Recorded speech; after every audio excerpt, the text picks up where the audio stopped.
So, Julia, Yeah, thank you so much for joining us. So let's thank just you. dive right in. How did you get your start in dance? Well, my great-grandparents started a school in 1945 in my hometown of Albuquerque, New Mexico, and now my grandparents are the directors of it. My mom was pregnant when she was teaching like ballet class and jazz class and with me, and so basically, I mean, I you could say that I was dancing before I was even born because I was in the Mhm. studio, and um, it's just always been a part of my life. So I've always felt like a dancer since it's part of our family history. Oh, that is so, so, so, so cool. Do you have any Thanks. special memories like in the studio growing up, like working with like your mom or your grandmother or anything like that? Yeah, I have a lot of different memories taking class from my grandma when I was, like 3 years old in pre-ballet class.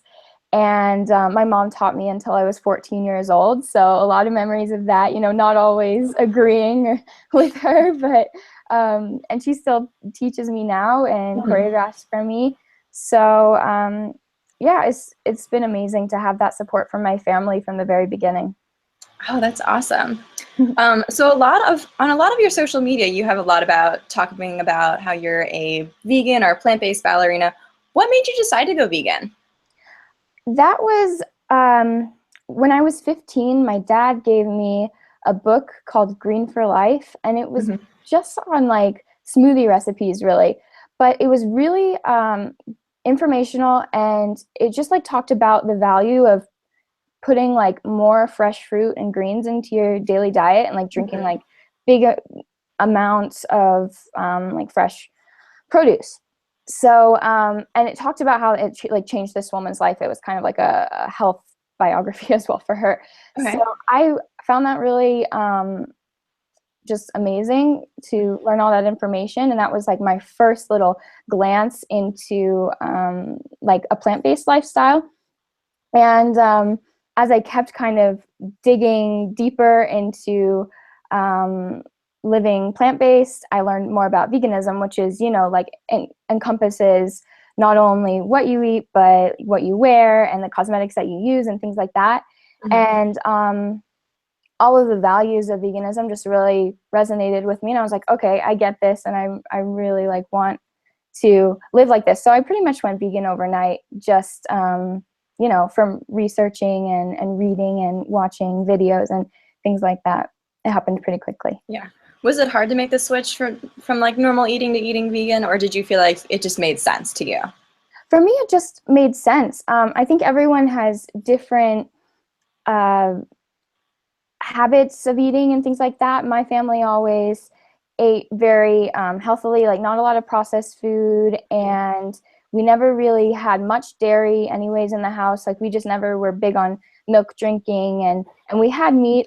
We were definitely omnivores, but didn't have it on like for every meal. So for Yeah. me, it was like a pretty smooth, easy transition. I was like, oh, I don't really need this stuff, Yeah, so you that's don't cool. miss it. Yeah. Nice. So what benefits have you found from going vegan?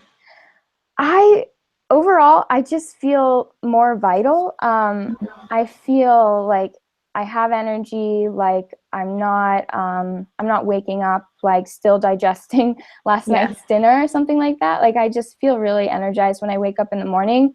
And then throughout the day, I feel like I'm putting really clean, usable energy into my body, and I feel good. That's awesome. So what's your favorite, like hands down favorite vegan recipe? um, Well, anything dessert. I That's love sweet awesome. stuff. Yeah, I definitely have a sweet tooth. But if I'm gonna make something at home, I love to make curries, Mhm. like Indian curry or Thai curry, something with like coconut milk, vegetables, tofu, and like rice on the side. I love that. Nice. That sounds like a good post-rehearsal dinner. Yeah, it's amazing. That's awesome. Let's see. So cross training. Do you do any cross training, and if so, what type? I do. I think that ballet is like the best workout you can get for your legs. Mhm. So I don't really focus when I'm doing cross training on my legs very much. Um, I do a lot of stuff for the core, just ab exercises and like Pilates things that I've picked up over the years, and things from floor bar that I've learned.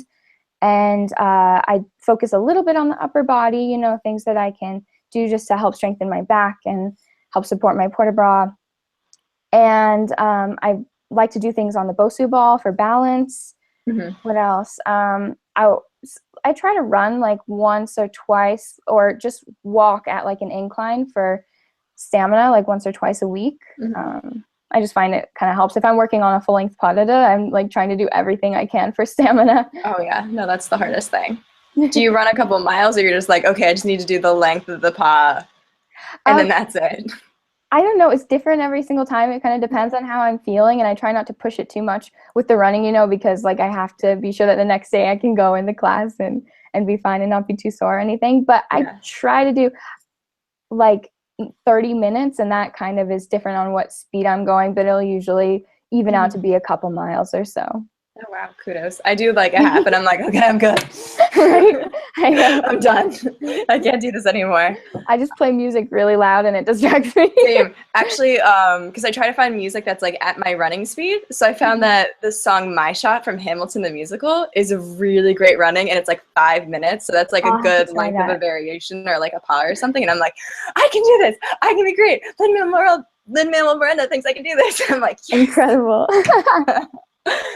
All right, so you have a new movie coming out called On Point, and the trailers for it look really awesome. What was the creative process like that? Like, how is it different than rehearsing for stage performances or competitions? Yeah, I have 2 movies coming out actually this year. Oh, I'm really excited about. Yeah, I have On Point, which will probably come out first in the next few months, and then I have High Strung Free Dance, which will be out next summer. So yeah, the creative process I think is different. It has its similarities, but it's different in the way that you don't rehearse as much usually. Like, it depends on the scene for acting, but usually when filming you won't rehearse the scene until, or like you won't get the blocking for it until you step onto the set, and you'll get the pages the day of, you'll get the scenes that you're filming, and you won't be filming in order. Like how the movie goes in order. You won't be filming it that way. You'll be filming all these different pieces out of order. So yeah, you'll learn the blocking and the choreography or whatever for that specific scene like right before you start filming most of the time. So you don't get a lot of preparation. It's more spontaneous. So you just kind of have to be easygoing, and like if something changes that you weren't expecting, you like that's just part of it. You just make it part of the scene, and so that's really fun. And then with dance, it's more controlled, and you have a lot of preparation usually. So, and especially with choreography, like it doesn't change. If you're doing Sleeping Beauty, you're going to do the same thing over and over again. You're not going to really change anything, especially because you're dancing with a partner. You don't want to freak them out and be like, what are you doing? So yeah, in that way, I saw like a big difference. I had to kind of let go of my mentality of trying to control every little thing and just be like, okay, this happened. Let's play with it and make it part of what we're doing right now. And then also the fact that when you're doing live performance and you only get one shot to really like nail everything is not really the case with acting on film, because of course you're trying to get it in one take, but that rarely happens. So you do have the ability to, try again in your close-up or ask the director for another chance if you want to do it again, which is nice. If you don't feel like you got it the first time, you can always try again, and you don't feel as much pressure to get it in one take. Yeah. Did you have a hard time like using your voice? Because a lot of times as dancers, we're like, no, I just speak as an artist with my body, and like vocalizing your lines and all that kind of stuff like feels very foreign to dancers. So how did you deal with that? For me, I felt like it wasn't foreign at all. It was almost like when I started speaking my lines, it was just like another way to connect on a deeper level with my character and, find how they would use their voice. I really love it. I love, speaking to people and being able to tell a story with words as well as movement. I like both aspects of it. So I had a good time, and I didn't find it too challenging. Awesome. So while we were on set, did you have any challenges like fueling yourself, both from like a dancing perspective and as a, vegan eater? Like, because I feel like you so often in Hollywood are like, so here's the table of donuts and like massive sandwiches. Like, was that a problem, or were they more mindful of like, okay, we have a bunch of dancers on set and like this is probably what they eat?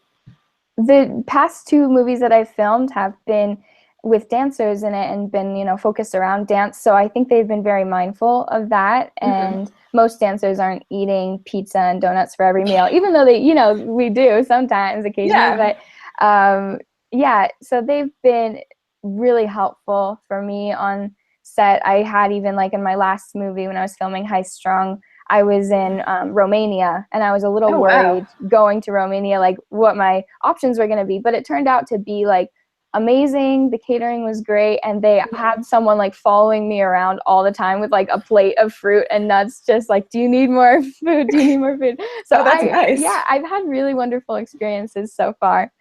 That's awesome. What was filming in Romania like? That sounds so neat. It was incredible. Like the whole crew, we were there for 2 months. The whole crew was Romanian. Everyone was just like really friendly, really warm. And yeah, it was such a cool experience. We got to film for a couple weeks in the opera house there where their national ballet performs, and I got to take class with their company once, which was a great experience. And I loved Bucharest. Nice. Was the opera stage rigged? Because I know a lot of theaters in Europe are still rigged. They are, but rigged, that's what I meant. This one was not. Oh, okay. That's Thank goodness. Because you just hear horror stories of like, oh yeah, that rigged stage where it's that slope up and you're like, oh my gosh. Yeah, I performed on a rigged stage a couple of times, and one of the times I didn't know going into it. Like I arrived that day to perform and I was like, oh, it's rigged. That's fun. Like I had no mental preparation for that. I just had to do it. Oh my goodness. Okay. What is your next step or goals in your career? Like, do you want to do more movies, or do you want to get into a company? Or I know you've done Broadway. Do you want to go that? Like, you have so many possibilities. It's a problem because I'm so indecisive. Like I want to do it all. Right now, it works really well for me to dance with a small company and give myself freedom to, explore these other avenues of live performance and on film and things like that, which I really love. I love acting. I love being able to express myself through my voice, but also dancing, like I said earlier, is like something that has always been my life. So I'm never going to, go away from dance. It's always going to be there, and I'm always going to consider myself a dancer. But I'm open to all things and just taking life as it comes. Yeah. I know you're indecisive, but like in a perfect world, what would your ultimate dream job be? Oh, probably acting more, but I don't know. Company right now is still an option for me. And I love ballet. It's something that every single time I'm in class, I'm like, yeah, this is who I am. So yeah, it's hard to choose. Definitely. All right. So last question, what do you think makes you a whole dancer? Will just take your training to the next level and elevate your training on a daily basis. Awesome. I'm just gonna add one more thing. Yeah. What do you like to do for your like rest and recovery? Like, it's like your day off and you're like, okay, I need my body to like take a chill pill. What do you do? On a day off, I probably won't even really get out of bed if I'm like having a really hard week. I feel that. Yeah. No, but I really like to like take baths, like Epsom salts. I like to take walks. I think like doing other forms of exercise, like lighter things on a day off is good, just to keep the body moving. But I don't turn out on days off. Like I do things in parallel. That's a good rule. To give my body like a break from that. And I really just focus on rest, like whatever that means that day. Like I'm just not going to stress my body in any way. Awesome. Well, thank you. Do you have anything else you want to add? I think that's it. Okay, awesome. Great. Thanks for having me. No problem.